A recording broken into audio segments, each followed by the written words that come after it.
अस्तु कौन्तेय मात्रस्पर्शस्तु कौन्तेय शीतोष्ण सुख दुःखदा शीतोष्ण सुख दुःखदा आगमापायिनो नित्य आगमापायिनो नित्य तान्त्रिक्षव भारत तितिक्षत भारतः मात्रा स्पर्शास्तु कौन्तेय शीतोष्ण सुख दुःखदा आगमापायिनो नित्य तान्त्रिक्षव भारत। तो ये भगवान एक श्लोक बोल रहे हैं श्रीमद् भगवद गीता में अध्याय 2। किसको बोल रहे हैं? किसके बीच ये पॉडकास्ट चल रहा है? ये क्या होता है पॉडकास्ट?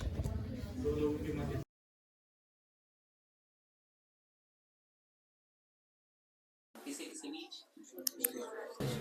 लेकिन तीसरा व्यक्ति इसको देख कौन है वो, और चौथे व्यक्ति को बता रहा है कौन है वो।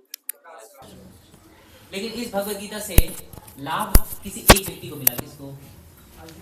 किसको लाभ नहीं मिला? धृतराष्ट्र। क्यों? हाँ, एक्शन नहीं, सुना समझा लेकिन उस पर काम नहीं किया। हम लोग भी इतने दिनों से सुनते आ रहे हैं,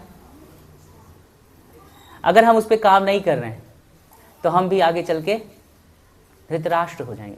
मतलब उससे आंखें नहीं जाएंगी, लेकिन धृतराष्ट्र जो है बाह्य दृष्टि से भी अंधे थे और आध्यात्मिक दृष्टि से भी अंधे थे, और हम लोग अभी आध्यात्मिक दृष्टि से अंधे हैं। लेकिन जब हमें भगवद गीता का ज्ञान प्राप्त होता है तो हमारे चक्षु जो है वो खुलते हैं। तो अगर हम भगवद गीता के टीचिंग्स को सुन के और अपनी लाइफ में इम्प्लीमेंट करेंगे तो ही हम अर्जुन कहलाएंगे, अदरवाइज हम धृतराष्ट्र हो जाएंगे। तो इसीलिए इतने दिनों से जो चल रहा है तो उसको सुने और लाइफ में उसको इम्प्लीमेंट भी करें, और कुछ डाउट आए तो पूछे भी। पूछना भी बहुत ज़रूरी है। स्कूल में आपको याद होगा कि जब हम पढ़ते थे तो कुछ बच्चे कभी नहीं पूछते थे और हमेशा पीछे बैठते थे, है ना, और कुछ बच्चे हमेशा पूछते थे, आगे बैठते थे। प्रभुपाद जी कहते थे हमारे, asking question is the sign of intelligence. यह बुद्धिमत्ता का लक्षण है यदि कोई प्रश्न पूछता है तो। मतलब प्रश्न पूछ रहा है मतलब वो सुन रहा है और कुछ उसको समझ में नहीं आ रहा तो उसको पूछ रहा है। कई बार क्या होता है कि हमारे आंखें तो खुली रहती हैं, प्रेशर होता है ना, पीयर प्रेशर, बाजू वाला जाग रहा है, आंखें खुली होती हैं लेकिन कान बंद होते हैं। आध्यात्मिक दृष्टि में, आध्यात्मिक जीवन में हमारी आंखें जो हैं हमारे कान हैं, तो हमें अपने कान बहुत सतर्क रखने चाहिए और सुनना चाहिए, समझना चाहिए। कुछ ना समझ में आए तो पूछना चाहिए और फिर धीरे धीरे प्रोग्रेस करना चाहिए। ठीक है, तो आज हम लोग देख रहे हैं Bhagavad Gita chapter 2 verse number है 14। तो इसमें भगवान क्या बता रहे हैं? हे कुंती पुत्र, सुख दुख का क्षणिक उदय तथा कालक्रम में उनका अंतर्धान होना सर्दी गर्मी की ऋतुओं के आने जाने के समान है। हे भरतवंशी, वे इंद्रिय बोध से उत्पन्न होते हैं और मनुष्य को चाहिए कि अविचल भाव से उनको सहन करे। मोबाइल सबके पास है? निकालिए निकालिए निकालिए। सब में लाइट होगा, लाइट होता है ना सबका। निकालिए मोबाइल, निकालिए।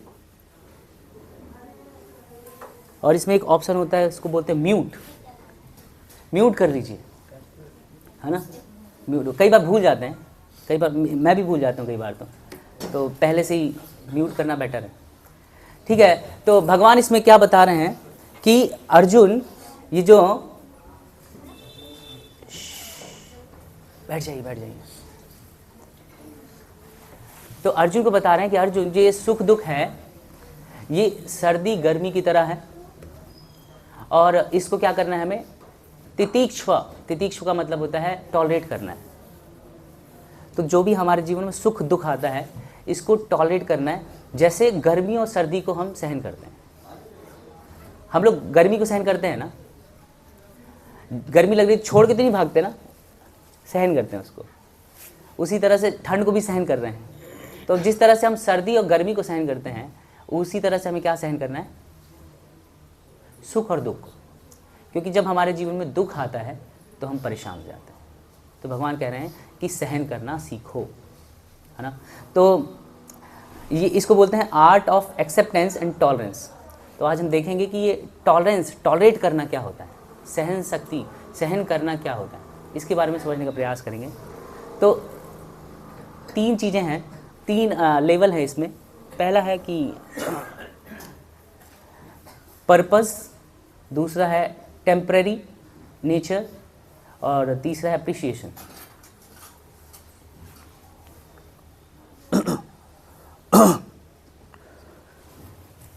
तो हमेशा जब भी हमारे जीवन में कुछ भी समस्या आती है तो उस समस्या में सबसे पहले हमें ऐसे सोचना चाहिए। वैसे आप देखिए पुराने हमारे अभी तक हमारे जीवन में बहुत सारी समस्याएं आई हैं, और यदि हम उन समस्याओं को फेस करते हुए आगे बढ़ते हैं तो उन समस्याओं से हम कुछ सीखते हैं। यदि उन समस्याओं से डरते हुए हम आगे बढ़ते हैं तो हम बहुत कुछ लूज़ कर जाते हैं। आपको ये अनुभव सबको है ना कि जब हम समस्या को फेस करते हैं तो हम कुछ सीखते हैं, कुछ नया सीखते हैं। अगर हम उसको क्या करते हैं, उसको बाईपास करने का प्रयास करते हैं किसी तरह से कि वो समस्या हमारे जीवन में ना आए, तो हमारे अंदर धीरे धीरे फियर बढ़ जाता है, डर। और फेस करते तो हमारे अंदर निडरता बढ़ती। सबने फेस किया है ना इसको, ये चीज़ें। तो ये एक पर्पस देता है हमें एक्चुअली। जब हमारे जीवन में कोई भी दुख है, समस्याएं हैं, तो ये एक पर्पस देती जो बताती हैं कि हम यदि उसको फेस कर रहे हैं तो हम कुछ सीख रहे हैं, और सीखने वाला व्यक्ति ही आगे बढ़ता है। जो इसको फेस नहीं करता वो धीरे धीरे पीछे होता जाता है। जैसे मैं कई बार एग्जांपल देता हूँ कि मैं जब इंजीनियरिंग कॉलेज में फर्स्ट ईयर में था, एक इंजीनियरिंग ड्राइंग करके एक सब्जेक्ट होता है। तो फर्स्ट क्लास में मैं गया तो मुझे समझ नहीं आया, और मैम थी, उसकी टीचर जो थी वो मैम थी, तो बहुत स्ट्रिक्ट थी और ह्यूमिलिएट करती थी वो सबके सामने पब्लिकली। तो मुझे बहुत डर लगा क्योंकि मुझे समझ नहीं आया, और उसने बोला नेक्स्ट क्लास में पूछूंगी। तो मैं नेक्स्ट क्लास में नहीं गया, और नेक्स्ट क्लास में जब नहीं गया तो उसमें और कुछ पढ़ा दिया। अब वो मुझसे वो नहीं बन रहा है। अब उसकी नेक्स्ट क्लास में फिर नहीं गया क्योंकि मुझसे पिछला क्लास भी नहीं बनता था, उसके पहले भी नहीं बनता था। मैं फिर नहीं गया, नेक्स्ट क्लास में फिर नहीं गया। अब मेरे अंदर डर बढ़ता जा रहा है क्योंकि चैप्टर बढ़ता जा रहा है, उसके हिसाब से पूछेगी और मुझे कुछ नहीं आता। 5, 6, 7 क्लास बंक करने के बाद एक मेरे सीनियर थे, उन्होंने मुझे समझाया। एक बार बोलता है कोई किसी को डांटता है तो एक बार डांटता है, 2 बार डांटता है। पिछली 6-7 क्लास को तुम बंक कर रहे हो, एक बार डांट सुन तो लो। आखिर उस डांट में भी कुछ टीचिंग्स होगी। तो थोड़ा इंकरेजमेंट, मोटिवेशन मिला और मैं गया। अब मैं गया तो कुछ अलग ही चल रहा था। मतलब ऐसा लग रहा था कि सारी दुनिया अलग है, मैं अलग हूँ। सबके सामने ड्राइंग होता है, उसमें ना एक बड़ा टेबल होता है, उसमें पूरा होता है ड्राइंग करने के लिए, सब कुछ होता है।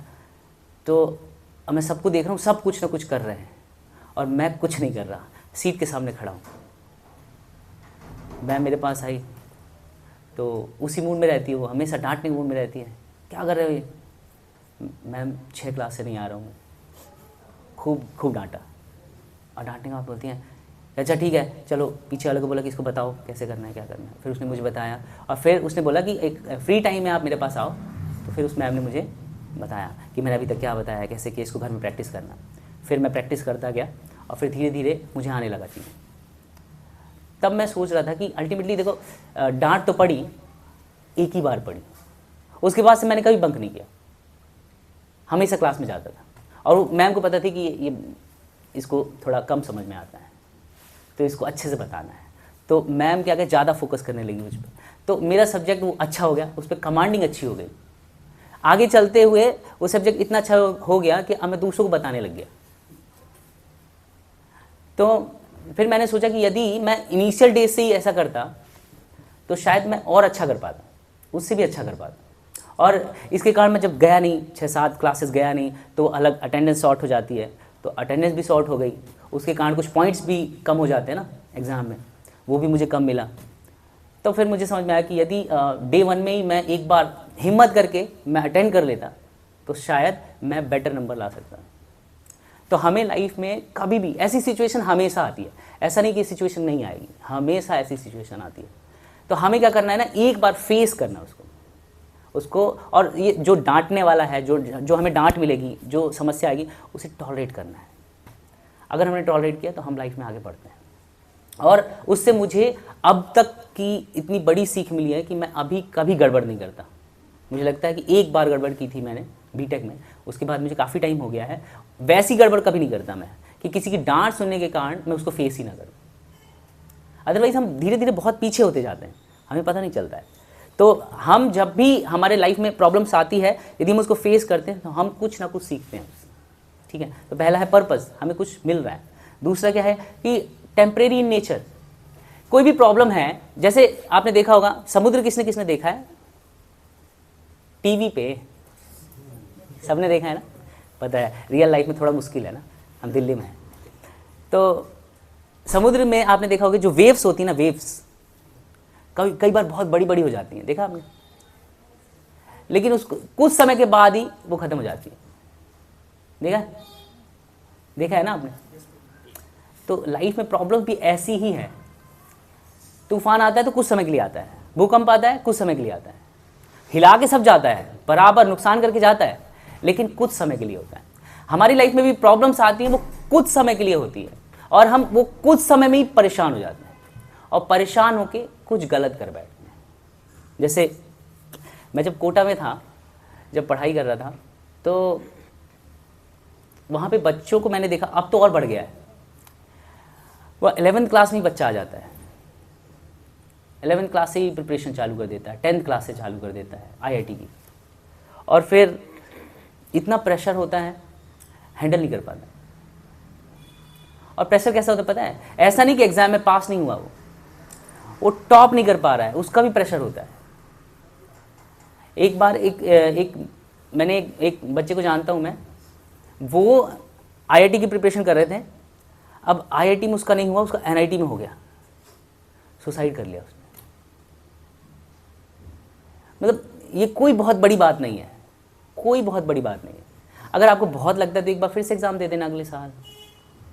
एक साल खराब करने की अपेक्षा उसने पूरा जीवन खराब कर लिया, बस वो स्टॉर्म को फेस नहीं कर पाया। वो जो प्रॉब्लम आई थी वो कुछ समय के लिए एक लहर थी, और वो तुरंत खत्म होने वाली थी। जैसे हमें कोई थप्पड़ मारता है तो हम तुरंत देख के हमें लगता है हम वापस करें, राइट। लेकिन अगर थोड़ा विचार कर लेना उस पर, थोड़ा रुक जाए, वो आपने सुना है वो ऑल इज वेल, सुना है आपने, थोड़ा सा बोल देना हरे कृष्ण हरे कृष्ण, थोड़ा सा बोल देंगे ना, उसके बाद ना आप वैसे मोड में नहीं रहेंगे जैसे तुरंत थे आप। तो हमें क्या करना है, थोड़ा सा वेट करना है, थोड़ा सा वेट करते ही ना सब कुछ ऑल इज वेल, सब वेल हो जाएगा। थोड़ा सा वेट करना होता है। तो ये जो है, जितनी भी प्रॉब्लम्स हैं ये टेम्पररी हैं, ये परमानेंट नहीं है। जैसे अब सब्जी में नमक नहीं डाला, तो अब माताओं को पता है, जो प्रभु जी लोग होते हैं ना, वो परेशान हो जाते हैं, अरे नमक नहीं डाल तो आप डाल लो, सिंपल है ना। नमक के पीछे लड़ाई होता है घर में। मैं जानता हूँ, कुछ घर को मैं जानता हूँ, मतलब अब हमारे बहुत सारे मित्रों ने विवाह भी कर लिया है, तो उनके एक्सपीरियंसेस को सुन के मुझे काफ़ी अच्छा लगता है कि नमक के पीछे लड़ाई हुआ। एक हफ्ते से बात नहीं हुई, क्यों नमक के पीछे, क्योंकि मैंने उसको बोल दिया तुम नमक नहीं डालती, बाजू में रखते देती है, तुम डाल लो ना, क्या ही फर्क पड़ता, कुछ फर्क पड़ता है क्या, स्वाद में कोई अंतर आता है क्या, पहले नमक डालो या बाद में, कोई स्वाद में अंतर नहीं आता ना, सिर्फ रिलेशनशिप में अंतर आता है ना। इसीलिए हमें छोटी छोटी चीज़ हैं, उसी में हम ज़्यादा परेशान होते, बड़ी में परेशान नहीं होते। जैसे भूकंप आया, अब घर यहाँ से क्रैक कर गया, उसमें हम परेशान नहीं होते। सब्जी में नमक कम है, हम परेशान हो जाते। तो हम ज़्यादा परेशान छोटी चीज़ों में होते हैं, बड़ी में नहीं। और छोटी चीज़ें जो होती हैं, जो छोटी कम हाइट की लहर होती है ना, वो जल्दी शांत होती है। जस्ट वेट एंड वॉच, थोड़ा सा वेट करना है, मतलब टॉलरेट करना है, थोड़ा सा सहन करना है। थोड़ा सा सहन किया है तो हम लंबा चलेंगे। उस बच्चे ने थोड़ा सा सहन किया होता तो शायद आज वो काफ़ी अच्छी जगह होता, क्योंकि वो दिमाग से बहुत तेज़ था, लेकिन बस IIT की जगह NIT में हो गया, सुसाइड कर लिया था। और अभी बहुत सारे बच्चे ऐसे ही हैं, स्कूल्स में स्पेशली।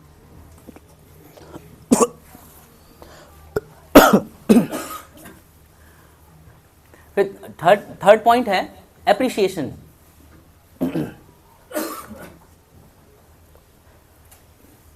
पानी दो, पानी पानी।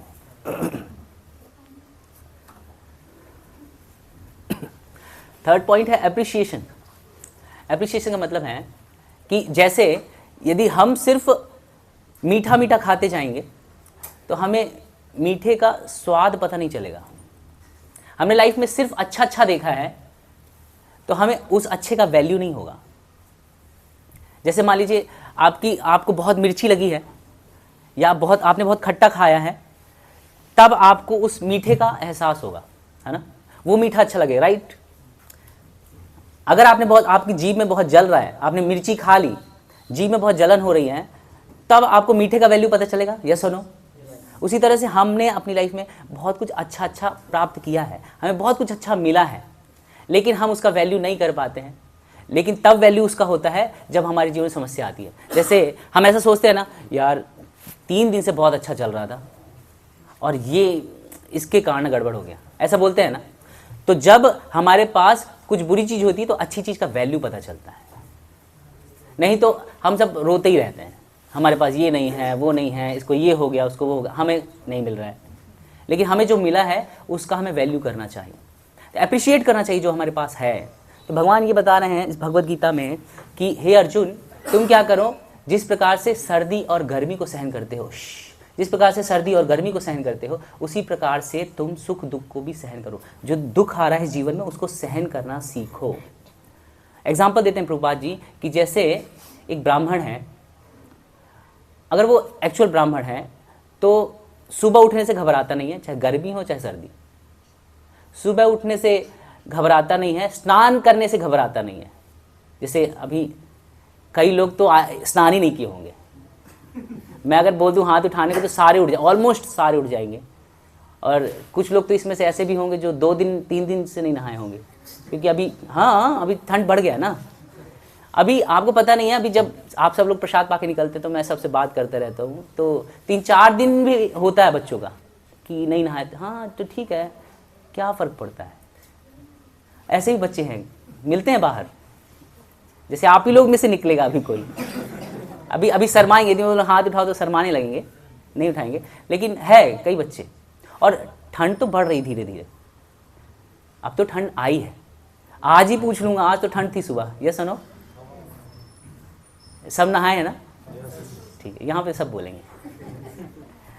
लेकिन जिस प्रकार से एक ब्राह्मण है, वो सुबह उठने में, स्नान करने में, पूजा पाठ करने में, वो कोई भी माहौल हो, ठंडी गर्मी सर्दी बरसात कुछ भी हो, वो करेगा। जिस प्रकार से माताएं कितनी भी गर्मी हो किचन में जाके कुकिंग जरूर करेंगी, करती है ना। तो पाँच जी एग्जाम्पल दे रहे हैं कि जिस प्रकार से माताएं कितनी भी गर्मी होती है कुकिंग करती हैं, जिस प्रकार से ब्राह्मण कितनी भी ठंडी हो सुबह स्नान करता है, भगवान की सेवा करता है, उसी तरह से हमें भी, जिस प्रकार से माताओं ने गर्मी को टॉलरेट किया, जिस प्रकार से उस ब्राह्मण ने सर्दी को टॉलरेट किया, उसी तरह से हमें भी सुख और दुख को टॉलरेट करना है, क्योंकि चला जाएगा। अभी ठंड वाला दुख जो लग रहा है और अभी आएगा, क्योंकि ठंड में क्या होता है, ठंड में हम चाहते हैं कोजी लाइफ, गर्मी हो, ब्लैंकेट हो, हाँ, और हाथ में कुछ गरम गरम सूप हो और सामने भगवद गीता हो, आहा अच्छा लगता है। गर्मी हो तो छत हो, ठंडी ठंडी हवा चल रही हो और हाथ में लस्सी हो या शरबत हो ठंडा, है, और भगवद गीता सामने, अच्छा लगेगा। ऐसे बारिश हो तो हल्की हल्की फुहार चल रही हो, और हाथ में पकौड़े हो, हर्बल टी हो, अच्छा लगेगा, राइट। हम सब ऐसी लाइफ चाहते हैं, कोजी लाइफ, कंफर्टेबल लाइफ। जब तक हम कंफर्टेबल लाइफ के चक्कर में रहते हैं ना, तो टॉलरेट नहीं कर पाते। जो व्यक्ति ज़्यादा कंफर्टेबल लाइफ में है वो टॉलरेट नहीं करता।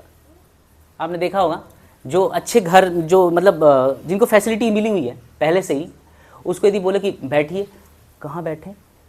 हाँ, एक बार मैं क्लास ले रहा था, एक बच्चा आया, कॉलेज का ही था, तो मैंने कहा बैठिए, तो बोले कहाँ बैठे, क्योंकि मैं तो अब चेयर में बैठा हूँ ना, इसमें व्यास आसन में बैठा हूँ ना, तो उसको लग रहा है कि मेरे को भी ऐसे मिलना चाहिए। तो कई बार ऐसा होता है, हमारी परवरिश ऐसी होती है ना कि हमें समझ नहीं आता है। हम उस कंफर्ट जोन के इतने आदी हो जाते हैं कि फिर हमें लगता है हर जगह मिलना चाहिए, और वो व्यक्ति ज़्यादा परेशान होता है।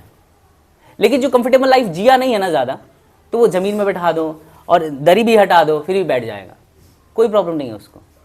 तो हम लोगों ने अपनी लाइफ को ऐसे बना लिया है कि हमारे लिए अब मुश्किल होता जा रहा है। धीरे धीरे हम फैसिलिटीज़ को बढ़ाते जा रहे हैं अपने जीवन में, है ना। पहले घर में इतना फैसिलिटी नहीं होता था, आजकल ज़्यादा फैसिलिटी है, इसलिए बच्चे ज़्यादा हैं, ज़्यादा सोफिस्टिकेटेड होते जा रहे हैं। अब सहन करने की क्षमता कम होती जा रही है। पहले देखा होगा, आपको पता होगा कि पहले के लोग खेती करते थे गांव में, तो सर्दी गर्मी सब उनके लिए बराबर है, मेहनत करते थे और बढ़िया जीवन जीते थे। अभी के टाइम पे यदि हम चले जाएंगे ना खेत में, हम कुछ टच भी नहीं करेंगे, कुछ करेंगे ही नहीं।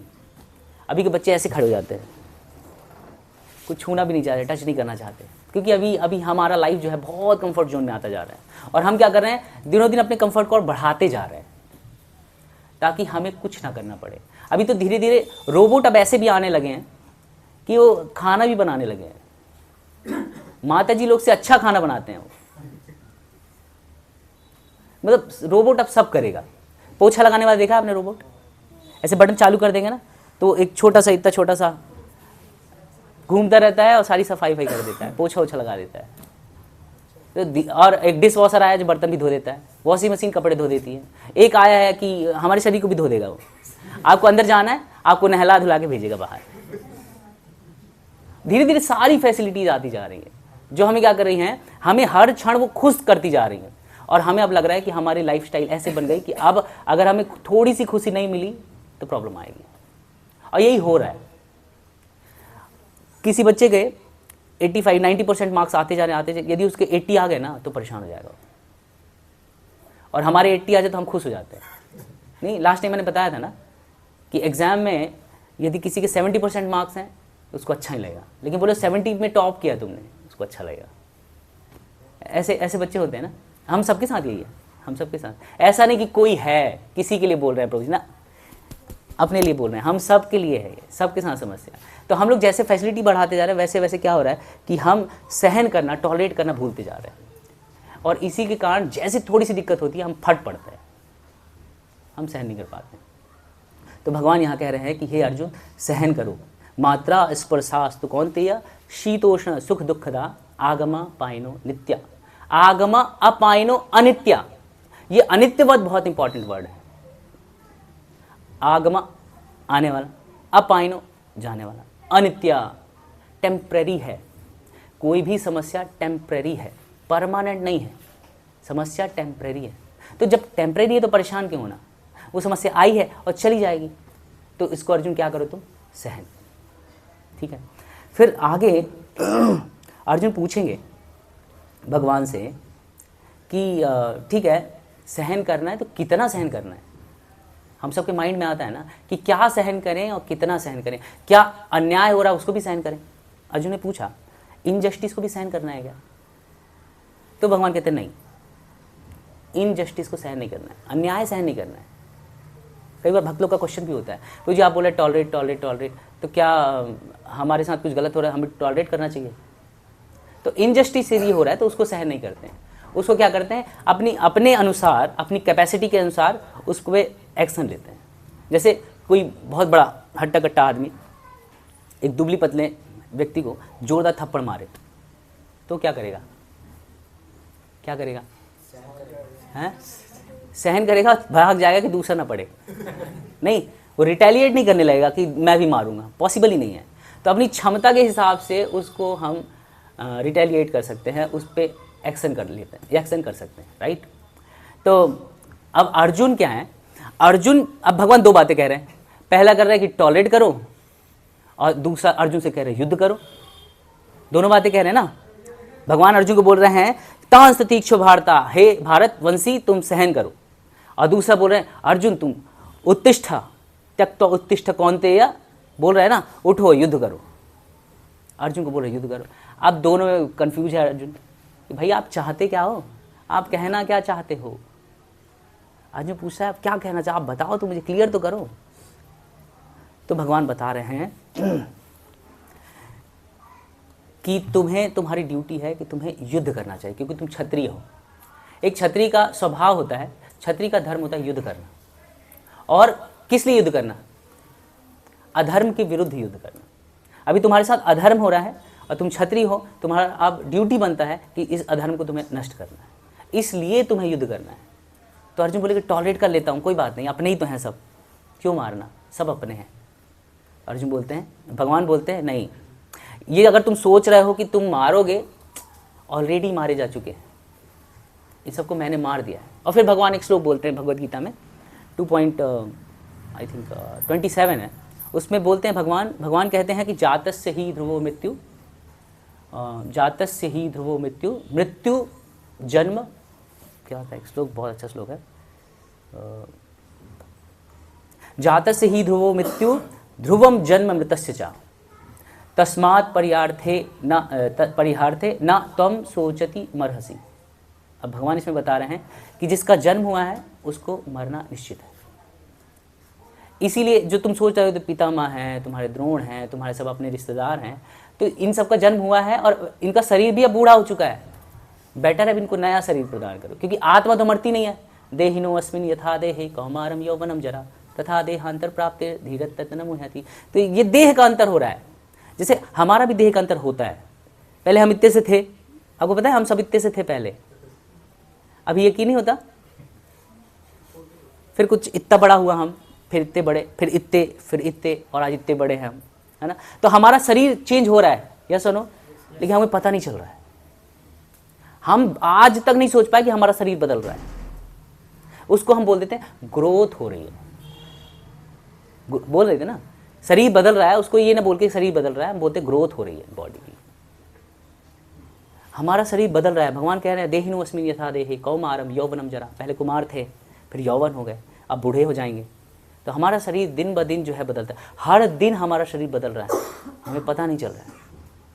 पता आखिरी में जब हम मिरर देखते हैं, कुछ सालों के बाद पता चलता है कि झुर्रियाँ आने लगी हैं, बाल जाने लगे हैं, कुछ समय के बाद पता चलता है, धीरे धीरे।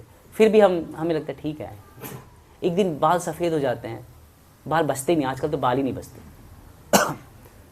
और धीरे धीरे समझ में आता है जब हमारी शक्ति कम होने लगती है, बीमारियां बढ़ने लगती है, तब हमें लगता है कि यार अब हम लगभग निकट हैं किसके, मृत्यु। तो जातस्य ही ध्रुवोर मृत्यु, जिसका जन्म हुआ है उसका मृत्यु निश्चित है। तो इसीलिए हे अर्जुन, तुम्हें क्या करना है, युद्ध करना चाहिए, ठीक है। तो हमारी लाइफ में भगवान बोल रहे हैं कि तुम्हें क्या करना है, सुख हो या दुख सिर्फ टॉलरेट करो बस, और कुछ मत करो, टॉलरेट करो, सहन करो। किसी ने कुछ गलत बोल दिया, सहन कर लो। कभी कुछ गलत हो गया आपके साथ, सहन कर लो। यदि आप कर सकते हो कुछ तो करो, रिटेलिएट कर सकते हो। यदि आपको लगता है कि कुछ चीज़ें हमारे हाथ में होती हैं, कुछ चीज़ें हमारे हाथ में नहीं होती, जो आपके हाथ में होती हैं सिर्फ वही कर सकते हो, राइट। लेकिन बस आपको ये चूज करना है कि जो आपके हाथ में है, जो कर रहे हो, वो धर्म है या अधर्म, बस। यदि धर्म है तो उसको करना है, अधर्म है तो उसको टॉलरेट करना है। ये भगवद गीता की शिक्षा है कि हमें टॉलरेट करना है। जो व्यक्ति टॉलरेट करता है वो व्यक्ति खुश रहता है, वो व्यक्ति लंबा जीता है, परेशान नहीं होता है। क्योंकि लाइफ तो फुल ऑफ मिजरीज है, मतलब हमारे जीवन में दुख ही दुख है। ये जब संसार बना तो संसार में बोर्ड लगा, बहुत बड़ा सा बोर्ड लगा, उसमें लिखा था दुखालयम अशाश्वतम। ये जो संसार है ये दुखालय है। दुखालय समझते क्या होता है, क्या, दुख का घर। ये संसार जहां हम आ गए हैं ये दुख का घर है, और अशाश्वत है, अनित्य है, टेम्पररी है। अच्छा, आप सबने नोटिस किया होगा कि कभी आप लोगों ने प्रयास नहीं किया दुख के लिए। प्रयास किया है क्या कि आज मैं दुखी होना चाहता हूं, प्रयास किया नहीं किया ना। आप नहीं चाहते दुख के लिए प्रयास करना, फिर भी आता है ना दुख। उसी तरह सुख के लिए प्रयास नहीं करेंगे फिर भी आएगा, क्योंकि सुख दुख जो है वो हमारे प्रयासों पे डिपेंड नहीं कर रहा है, हमारे प्रारब्ध पे डिपेंड करता है। तो इसीलिए सुख और दुख से बहुत ज़्यादा परेशान नहीं हो अर्जुन। इसको जिस प्रकार से सर्दी गर्मी को सहन करते हो, उसी प्रकार से सुख दुख को सहन करना सीखो। तो यदि हम इसको जीवन में सीख लिए कि किस प्रकार से सहन करना है, तो फिर हम सेटिस्फाइड रहेंगे और परेशान नहीं होंगे जीवन में, ठीक है। ओके, जगत गुरु श्री प्रभुपाद की जय। किसी का कोई प्रश्न है? यस प्रभु। Krishna, मुझे ऐसे काफ़ी सारे डाउट्स थे कि but still I have this question. जैसे टॉलरेट करना है सुख दुख को, तो अगर हम इजीली एस्केप कर सकते हैं किसी दुख को या स्पिरिचुअल सिचुएशन को, तो फिर हम टॉलरेट करें समझते कि ये प्रारब्ध कर जाएगा या उसको एस्केप कर जाए, भाग जाए उससे। मैंने बताया उसको एक कसौटी पे तौलो, वो धर्म है कि अधर्म है। यदि धर्म है तो उसको सहो, अधर्म है तो उसको क्या करो, रिटेलिएट करो। 2 चीज़ें। फिर अगर रिटेलिएट करना है तो उसमें 2 चीज़ें देखो, आप योग्य हो, कैपेबल हो कि इनकैपेबल हो। कैपेबल हो तो करो और नहीं हो तो भाग जाओ, क्योंकि ऑप्शन नहीं है कुछ, सिंपल है। ठीक है। और ओवरऑल करना क्या है, तो भगवान भगवद गीता के 3रे अध्याय के 30वें श्लोक में बता रहे हैं, मयि सर्वाणि कर्माणि संयस्त अध्यात्म चेतसा निराशी निर्ममो भूत्वा युद्धस्स विगतज्वरा। ये सोल्यूशन भगवान देते हैं। क्या? मयि सर्वाणि कर्माणि, मेरे लिए कर्म करो, कोई भी कर्म करो और मुझे अर्पित कर दो, बस। ये बेटर ऑप्शन है, ये बेटर ऑप्शन है। ठीक है। कोई भी कर्म करो, भगवान को अर्पण कर दो। भगवान, एक तो होता है भगवान के लिए कर्म करना, दूसरा होता है कोई भी कर्म करके भगवान को अर्पण कर देना। तो अभी की स्टेज में भगवान बता रहे हैं कि मेरे को अर्पित कर दो, उससे अटैच मत हो जाओ, मेरे को अर्पण कर दो। ठीक है। ओके, और कोई प्रश्न? यस, और कोई नए लोग?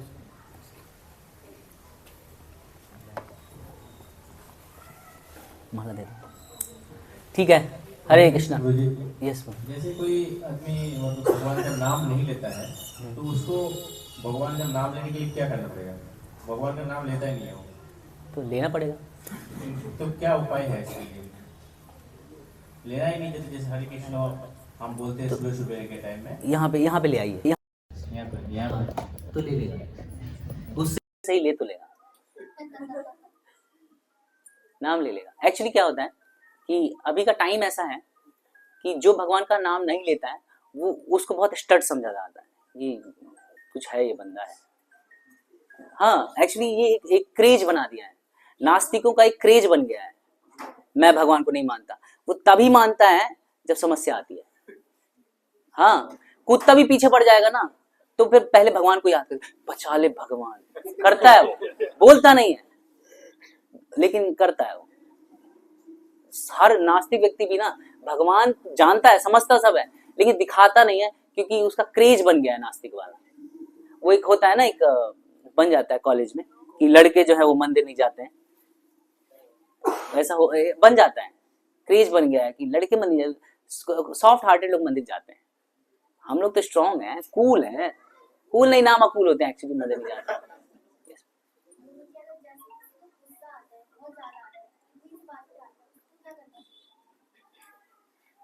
हाँ, तो गुस्सा हम सबको आता है, गुस्सा हम सबको आता है। किसी को थोड़ा ज्यादा आता है, किसी को कम आता है, गुस्सा सबको आता है। गुस्सा आने का कारण सिर्फ एक है, हमारे मन से नहीं होता है तो गुस्सा आता है। राइट? सबके साथ यही है ना, किसी को ऐसा कुछ नहीं पूछी, कुछ अलग है नहीं ना, हमारे मन से नहीं हुआ तो गुस्सा आता है। आप, हम लोग बहुत छोटे हैं एक्चुअली, हमारे मन से कुछ नहीं होता है, हमारे मन से कुछ नहीं चलता है। अब हम सोच रहे पनीर का सब्जी आए, थोड़ी आएगा, हमारे हिसाब से थोड़ी चलता है। तो ऐसे सृष्टि में ना हमारे हिसाब से नहीं चलता, भगवान के हिसाब से चलता है।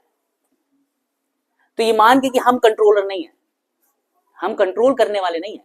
ऐसा नहीं होगा कि हम जो चाहेंगे वही होगा, भगवान जो चाहेंगे वो होगा।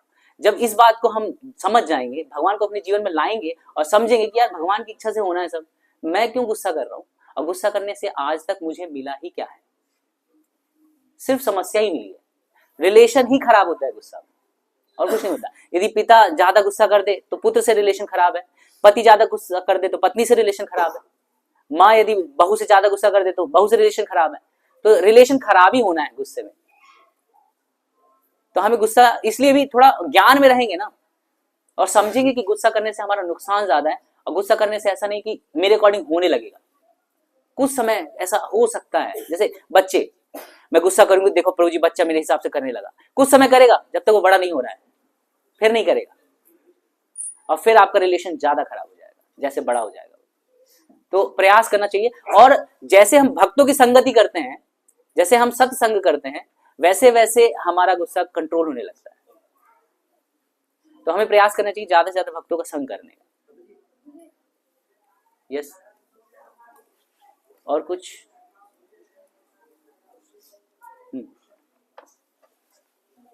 लास्ट टाइम किसी को प्रश्न है क्या? नहीं, हमारे यहाँ के लोग परेशान नहीं होते ज्यादा। No question. बहुत सारी क्लासेस में मैंने देखा है, गोविंदपुरी में सब समझदार बच्चे हैं, समझदार लोग हैं। बाकी क्लासेस में मैं गया हूं तो वहां आधे से पौने घंटे क्वेश्चन आंसर सेशन चलता है, आधे से पौने घंटे, सब लोगों के डाउट होते हैं। यहाँ पे एकदम ऑल क्लियर है।